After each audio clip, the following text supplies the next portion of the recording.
The year Dad found me, my umbilical cord hadn't even been cut yet. Grandpa and Grandma asked him how he planned to raise me. He scratched his head. Raise her like a pig, I guess. Grandpa kicked him and snapped, "You're the pig! Your whole family are pigs."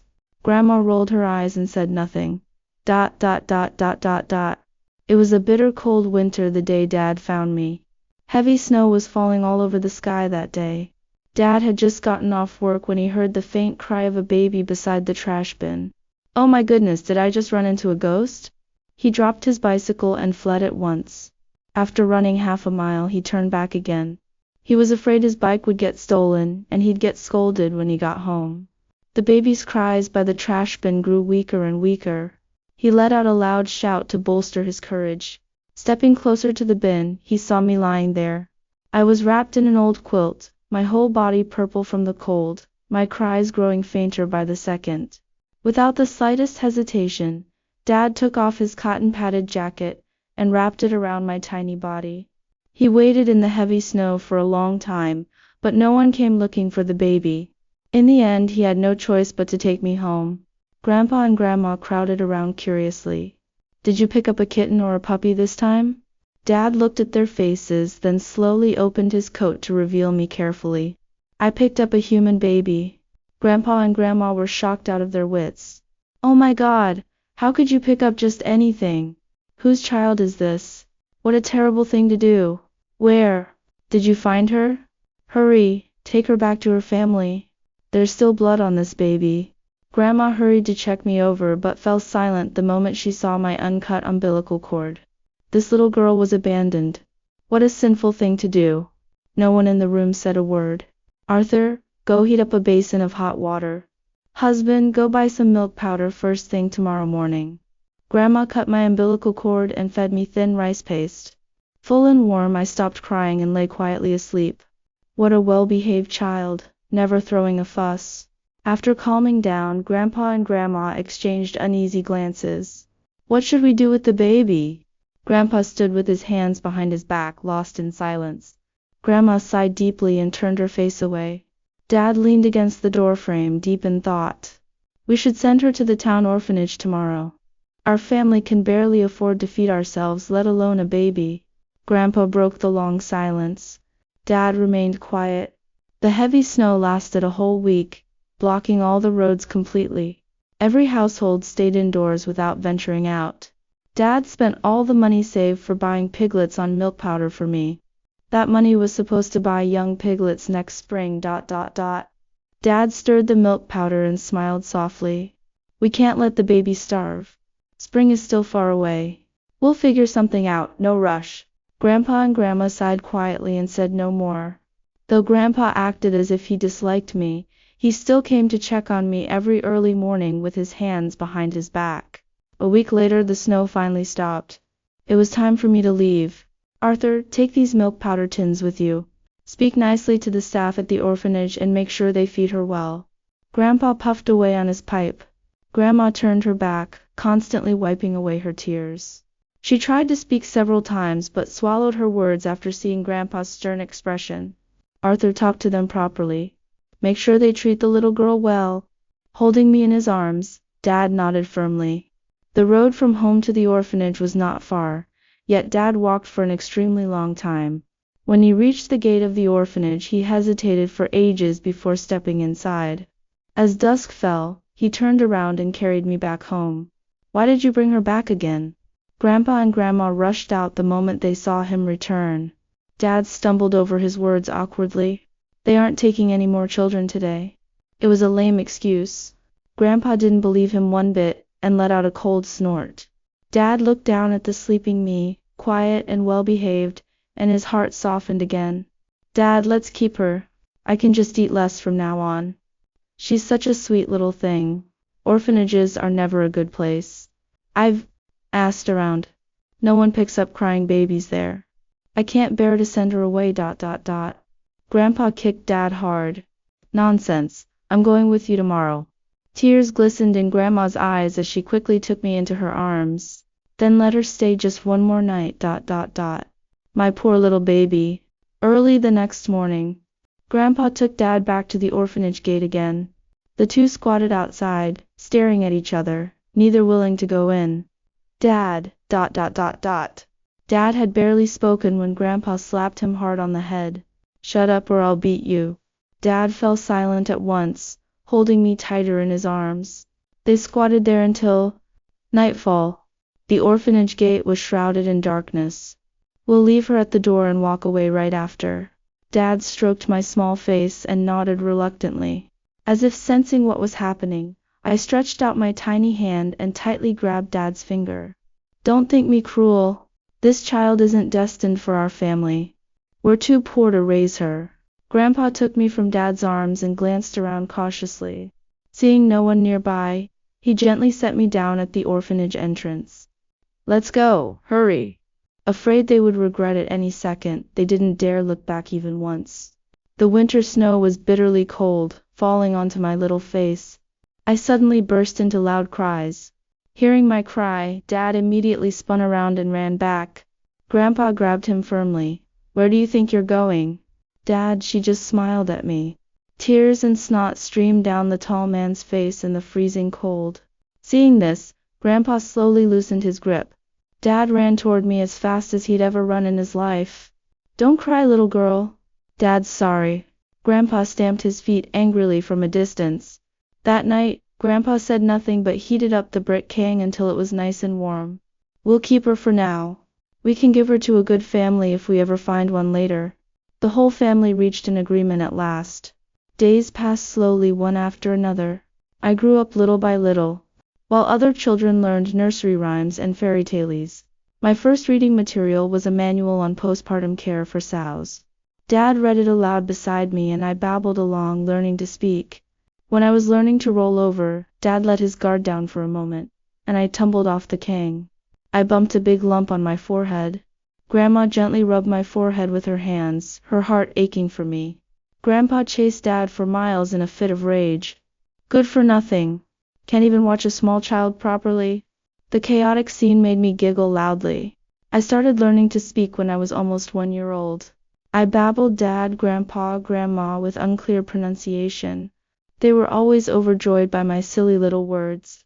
From then on I became Dad's little shadow, always following him around. I loved it most when Dad rode his bicycle and took me wandering around the village. Grandma would always chase after us anxiously every time. Ride slower, don't let her fall. The piglets in the pen grew steadily under Dad's care. And so did I. By the age of 5 I was unrivaled among all the kids in the village. In Grandma's words, I was disliked by both people and dogs. One day, while playing with Aunt Zhao's chubby little son, he suddenly said to me, Iris, Mom says you were picked up as an abandoned baby. I flew into a rage at once and punched him hard. You're lying. You're the one who was picked up. The chubby boy spoke earnestly. It's true. Everyone in the village says so. I punched him again, and he plopped down on the ground, wailing at the top of his lungs. I refused to believe it. Then why does everyone else have a mom but you don't? He was right. Why did I only have a dad and no mom? The boy stopped crying and looked triumphant. Mom says you were definitely abandoned. You're lying. I wasn't picked up. I was born by Dad. If you dare talk nonsense again, I'll beat you up again. The boy burst into tears once more, calling me a liar. He said men could never have babies. Furious, I pinned him to the ground and beat him until his face was swollen and bruised. I insisted stubbornly that I was born by my dad. That evening, Aunt Zhao dragged her crying son straight to our house. Look what she did to my boy. If you don't give me a proper explanation today, I won't let this rest. What happened? Dad looked at me with a serious expression. I hid behind Grandma, pouting tightly and refusing to say a word. Speak up. Cat got your tongue? Why did you hit him? It was the first time Dad had ever spoken harshly to me. I burst into loud tears. He said I was picked up. I told him I was born by you, but he called me a liar. I jumped up and down anxiously, tugging at Dad's hand. Dad, tell him I was born by you. Please tell him. Dad froze on the spot. He stumbled over his words, not knowing how to reply. Aunt Zhao was stunned too. She turned around and slapped her son on the head. You wicked child. Of course Iris was born by her dad. If you ever dare say she was picked up again, I'll beat you. Aunt Zhao forced an awkward smile and made the chubby boy apologize to me. The boy cried even harder. How can a man have a baby? Was I born by mom or dad? Aunt Zhao twisted his ear and snapped. Shut your mouth right now. Later that night, Dad held me in his arms, filled with guilt. It's all Dad's fault. I wronged my Iris without asking first. I sobbed uncontrollably. Dad, how did you give birth to me? Why don't I have a mom? Can you give birth to a little sister for me? I'm so lonely being alone. An elder brother is fine too. I don't like playing with smaller kids.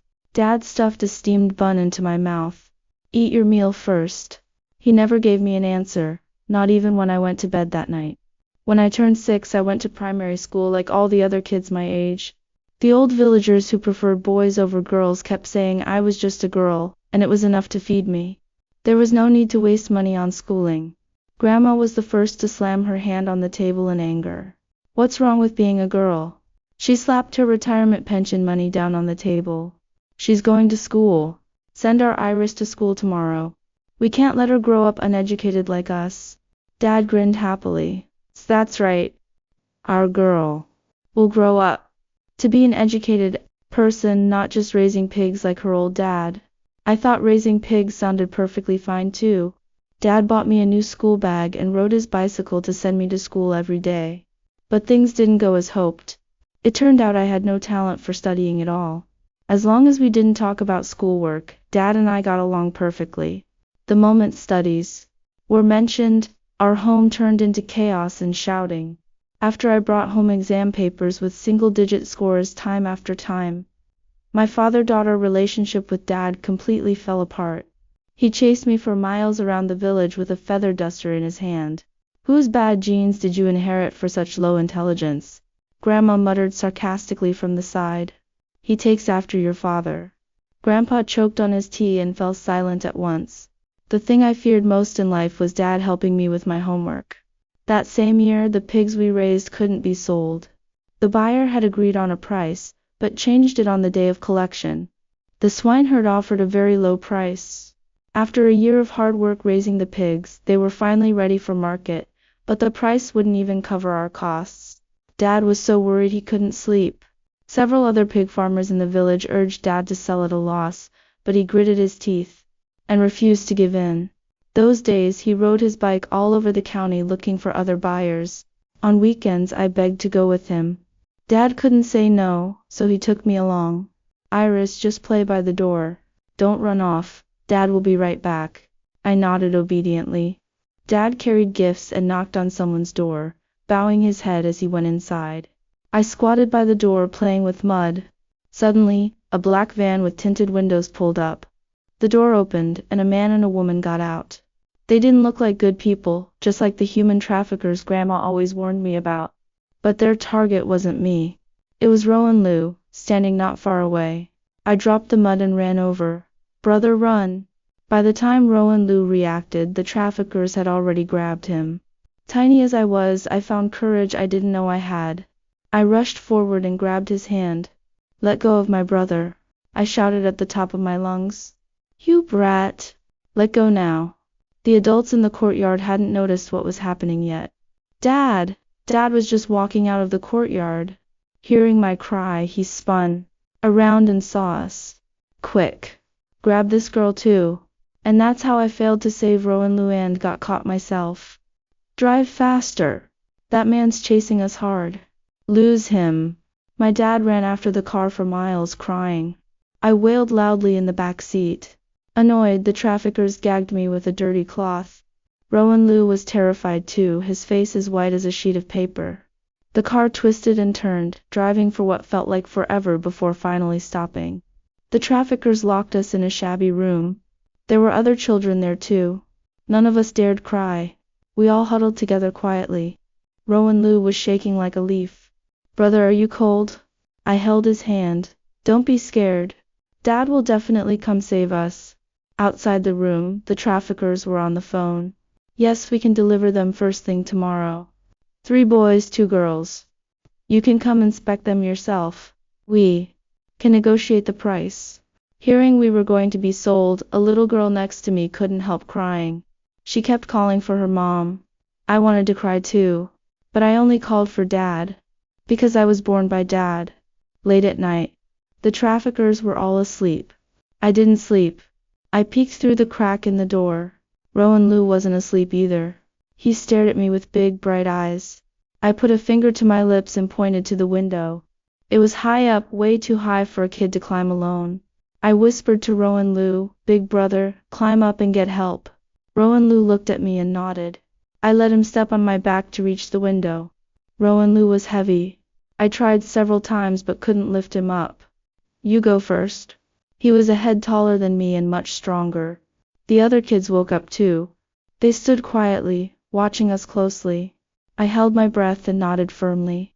Working together, I managed to climb up the window and jump down. No one knew how high the drop was.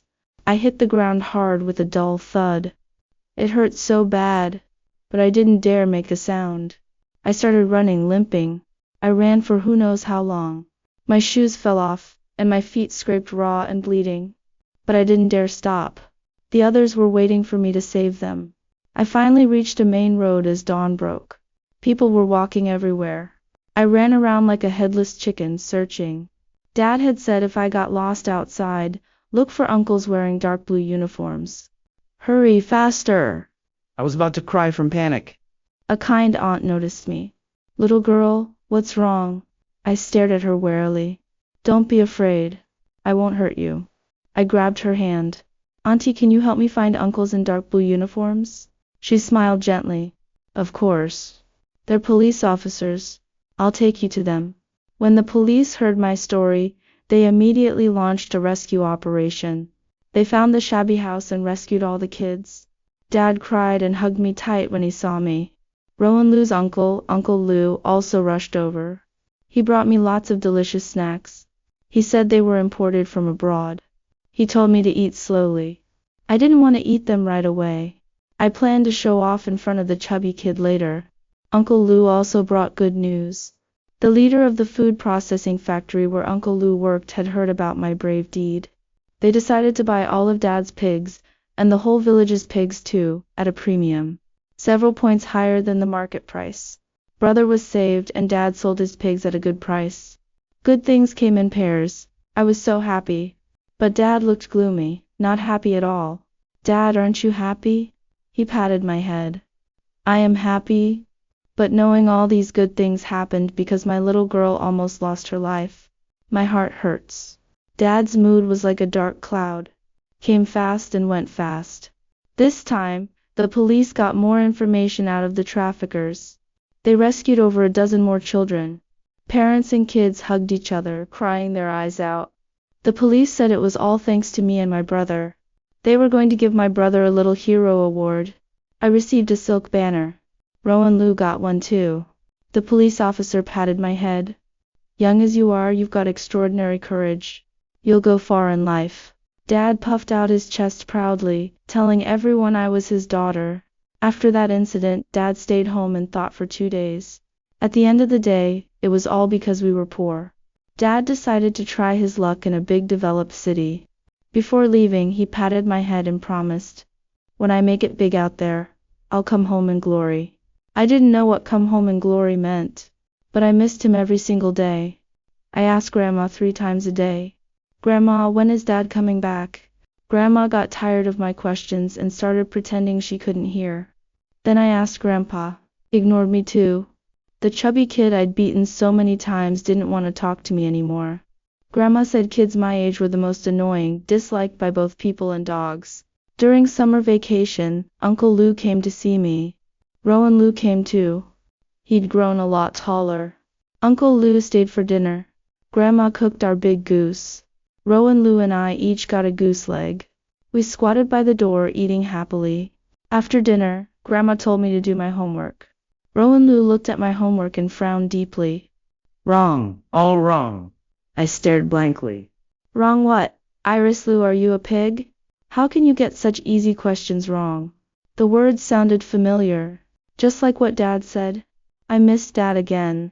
Around Christmas, Dad called home. Grandma asked if he'd be back for New Year. He hesitated for a long time, then said he'd see. My good mood was instantly ruined. I missed Dad so much. On Christmas night I had a dream. I dreamed Dad came back. He rode his bike, taking me around everywhere. Then suddenly he asked to see my exam paper. I refused to let him. Iris let go of my hand. I jolted awake. There was Dad, sitting by my bed. He was really back, not in glory. Unshaven, like he hadn't showered in days. I was wide awake now. I jumped up, circling him happily. Dad, why are you back? He grinned. Of course I came back to spend Christmas with my little girl. He reached out to hug me. I pushed him away, wrinkling my nose. Dad, you smell bad. Later I found out what happened. He'd gone south and met an unscrupulous boss. The boss ran off with everyone's wages, leaving them without even money for the trip home. They rode motorcycles all the way back. It took half a month. Tired, hungry, with barely enough to eat. All just to be home for Christmas. My heart ached for him, and I felt guilty too. After New Year, Dad didn't go back to work. He started planning to raise pigs again. But this time, there was government policy support. Uncle Lou even helped Dad apply for subsidies. Dad rented half a mountain to raise pigs. He was busy from dawn till midnight every day. He got up before sunrise and came home late. At night, he fell asleep the second his head hit the pillow. Always unshaven, messy-haired. Grandpa went to help Dad feed the pigs too. Villagers teased him. You're not even married. Why work so hard? He always replied with a big smile, for my little girl. You really treat this abandoned girl like a treasure? Dad immediately clenched his fist and retorted, she wasn't abandoned. She's my own daughter.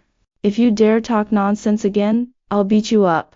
I was about to enter junior high school. I went to study in the city, in the same school as Rowan Lou. Rowan Lou was always first in grade. So was I. He was top of the whole school and I was dead last. Every time parent-teacher meeting ended, it would turn into a classic chase scene. Him chasing me running for my life. How could you waste your studies like this? I panted as I ran. Dad, Grandma said I get my brains from you. Furious, he chased me another mile down the road. Uncle Lou moved to a new house near the school. Dad was too busy, so Uncle Lou let me stay at his place to go to school with Rowan Lou. He also asked Rowan Lou to tutor me in my studies. Junior high was a mixed crowd and most students loved sticking together in cliques.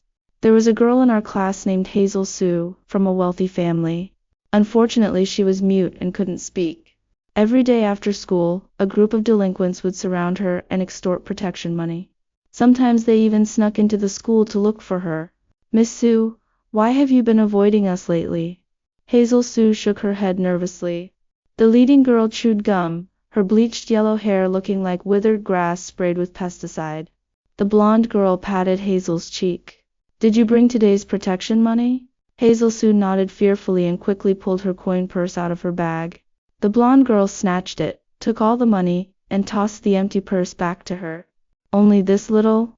Didn't I tell you to bring more yesterday? Hazel trembled all over, staring helplessly at the floor.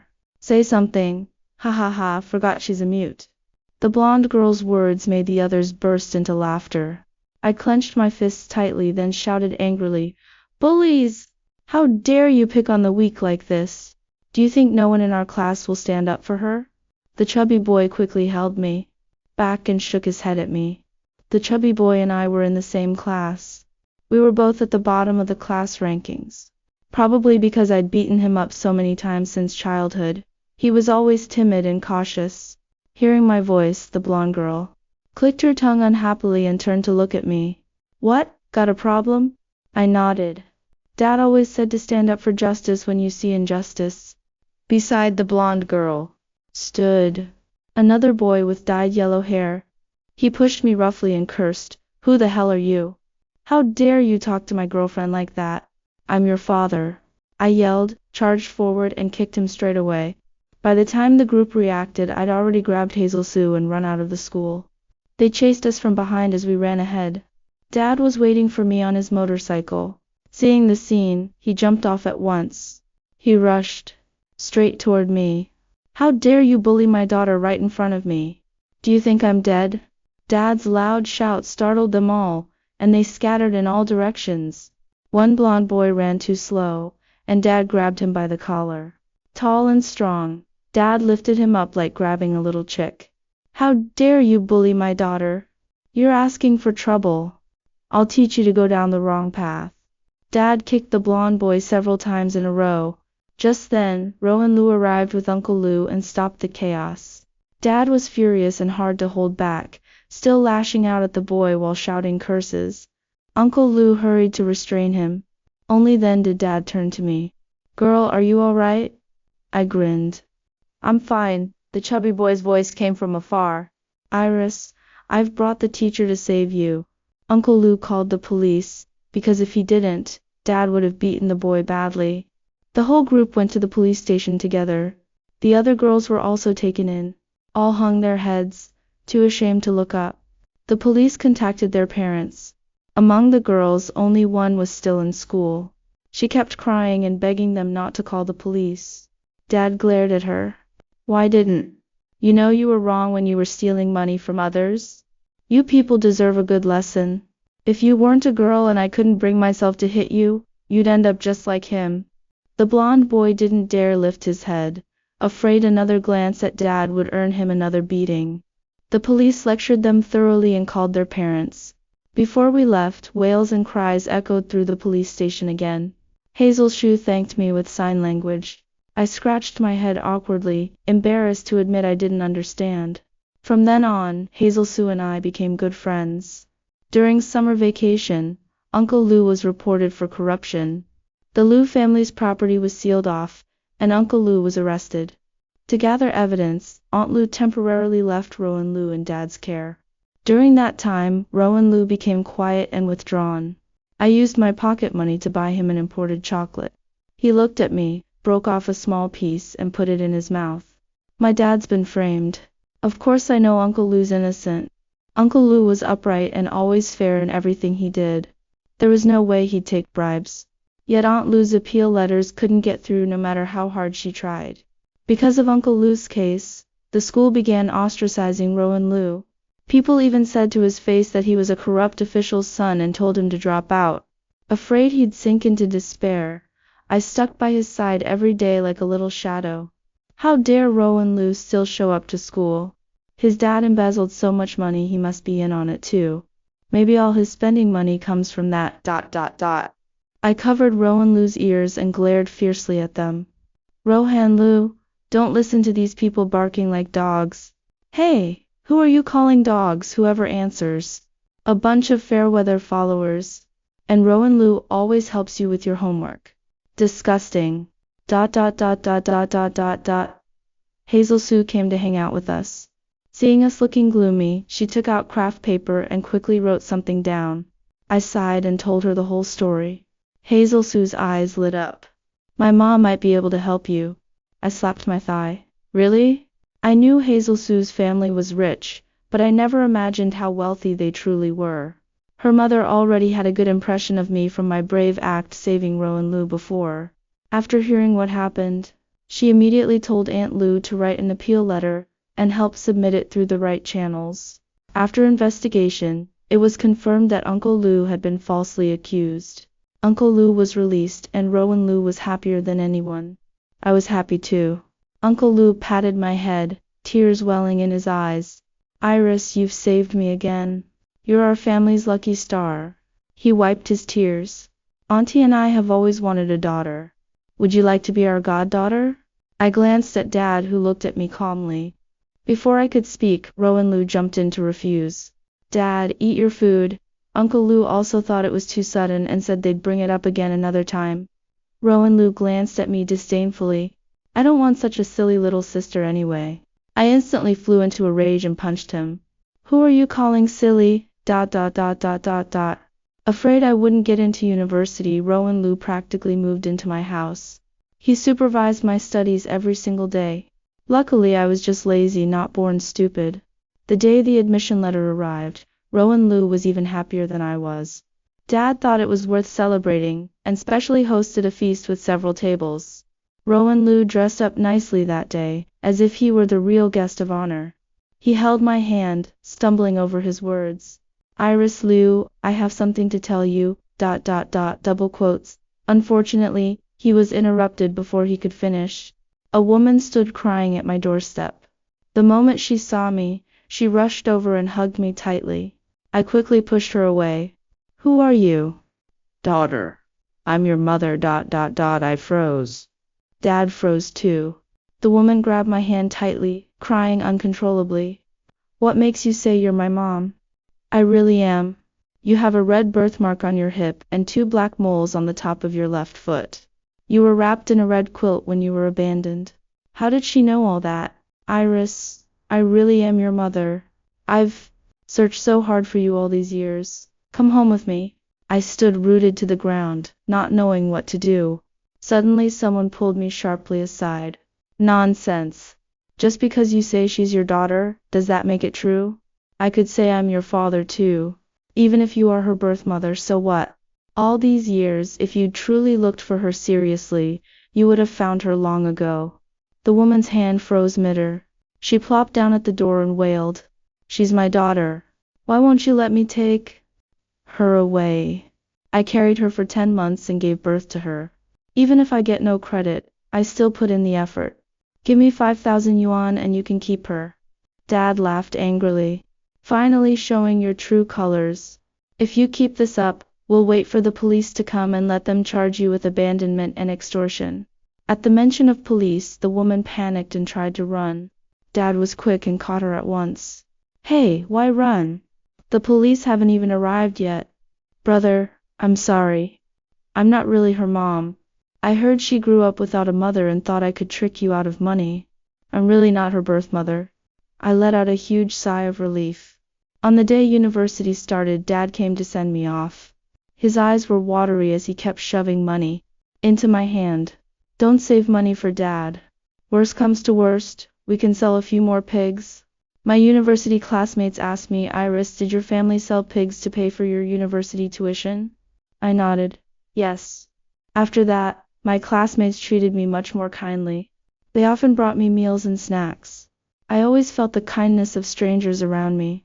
I called Dad and told him how nice my roommates were, always buying me free meals. Daughter, always repay kindness. How about this, invite your classmates home during summer vacation? Dad will slaughter a pig to treat them. I told my roommates and they happily agreed.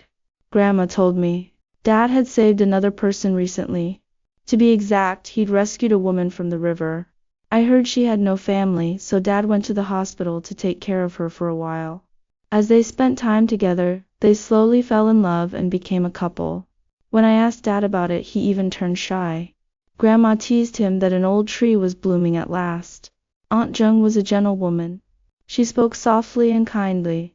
She knew I loved sauerkraut dumplings, so she would always make a batch and freeze them in the fridge for me to eat whenever I came home. I casually mentioned to her once that I loved Leon Lay.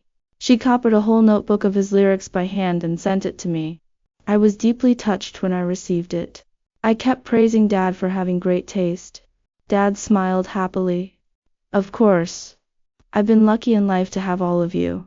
Grandpa tapped his pipe and said out of the blue, Yes, you're so lucky. You got both a wife and a daughter just by picking them up. Dad grinned widely. That's right. Not just anyone has that kind of luck, even if they try. During summer vacation, I took my roommates back home with me. My classmates were stunned. Iris, how many pigs does your family raise? I held up a number. Around 3,000. My classmates' expressions changed completely. We all thought your family was poor. We never knew you were a major pig farmer. You tricked our feelings. I looked totally innocent. You never asked me, ... My roommates turned grief into appetite and ate 2 extra bowls of rice, ... Rowan Liu went to university in a neighboring province. We rarely got to see each other. Occasionally I would hear news about him. In my sophomore year, I went out for late-night snacks with a senior schoolmate. On the way back, the senior stumbled over his words and asked if I would be his girlfriend. My mind went blank instantly. No, someone rejected him before I could speak. Rowan Liu grabbed my hand, staring at the senior with an unfriendly look. The senior's face turned gloomy. Who are you? Why are you making decisions for her? Rowan Liu raised an eyebrow at me. Iris, you tell him who I am. I let out a gasp. He's my elder brother, double quotes, no. I'm her boyfriend. The senior left angrily. I glared at Rowan Liu unhappily and punched him lightly. Rohan Liu, what are you doing? Iris Liu, if I hadn't come soon enough, you would have been taken away by someone else. Besides, am I not better than him? I let out a disdainful hum. Still as arrogant as ever. The older he grew, the thicker his skin became. He suddenly leaned close, his long eyelashes fluttering softly. It had been a long time since we met. He had grown taller and more handsome. I heard he was the recognized campus heartthrob, with countless girls liking him. Yet he focused only on his studies and never paid any attention to them. Even Uncle Lou worried if there was something wrong with his sexual orientation. My heart started beating fast all of a sudden, and my cheeks burned as if on fire. What do you mean?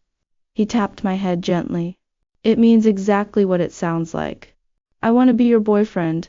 I let out another gasp. I treated you like an elder brother, but you want to marry me? Dad and Uncle Lou won't agree. Rowan Liu pinched my cheek softly. They will agree. What about you? My heart shook its head frantically, yet my body nodded almost instinctively. Rowan Liu and I started a long-distance relationship. During holidays, he used the excuse of tutoring me to stay at my house. We secretly held hands every day right under Dad's nose. It felt wonderful. Until one day Dad caught us kissing. Dad smoked calmly as he looked at us, then said slowly, "Do you two really think I'm blind? Confess honestly, and you'll be treated leniently. Resist and face stricter consequences." That night, both families sat together and talked for a long time. In the end, everyone reached an agreement and approved our relationship. In Dad's words, Rowan Liu had grown up right under his eyes. He trusted him completely. Uncle Lou and Aunt Lou already loved me, so they had no objections at all. After graduating from university, Rowan Liu and I got married. On my wedding night, Dad cried his heart out. He held my hand and warned Rowan Liu seriously. I only have one daughter. If you ever treat her badly, I will never forgive you. Rowan Liu held his hand firmly. Dad, don't worry. I will always treat Iris well. Dad looked at me with teary eyes. Girl, if he ever mistreats you, tell Dad. No matter how far it is, I will come fetch you home. I cried until my makeup smudged, hugged him tightly, and casually punched Rowan Liu. Dad, I don't want to get married anymore. Dad instantly changed his expression and wiped away his tears. At once. No way. Aunt Jung and I still have travel plans. I didn't know whether to laugh or cry, but I knew my dad would always love me, and I would always love him too. I must have done countless good deeds in my past life, to be blessed with such an amazing father in this life. Thank you, Dad. This story touches us most with pure kindness and true love among ordinary people. In a bitter winter, a poor single man found an abandoned baby by a trash bin. Despite poverty and family opposition, he raised her with all his heart, giving her the warmest home with his clumsy yet deep love. The girl inherited his kindness. She bravely saved abducted children and protected bullied classmates, finally gaining love and happiness. It tells us that raising grace far outweighs giving birth. Kindness is the most precious inheritance. Ordinary love has the greatest power, and silent warmth will always light up our lives.